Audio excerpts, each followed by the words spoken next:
The way that we design now makes no sense. The mainstream construction industry ought to act differently. It's very urgent that we shift to a construction economy that is good for our environment, good for our health. We are at TU Delft at our Future Envelope event. This year's edition is about circularity. The conference is really focusing about bringing academia and industry together and see how can we together work and collaborate. The role of reused materials and biogenic, it's super interesting.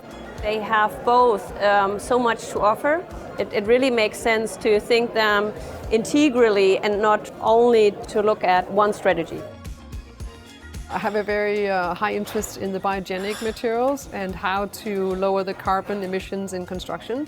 And I want to spend all my awake hours to sort of work on that agenda. There's an urgency and there's a need to look into new ways of constructing. At the same time, we also look back because this is way we used to build just a couple of 100 years ago.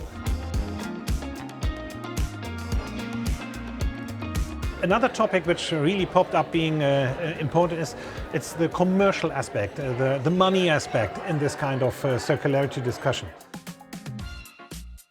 Circular design is not just about right materials or right construction, but it's also about inventing new logic, new processes, new economics that make sense and that are sustainable.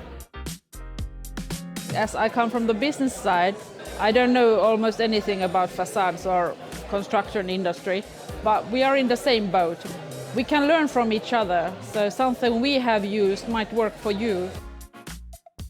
Many people have the ambition to be circular, to reuse, to remanufacture, to preserve, but throughout the construction process we see that the ambition drops. And what needs to happen is that we include the checks and balances in the construction and in the design process. So yes, if something goes wrong because we're innovating, that we can back that up and keep the ambition high. In circularity and climate neutrality, you have the assignment to come up with a very specific solution to a problem reflecting a greater perspective. We should have a future, and that the future would be high quality. That's why I work for this.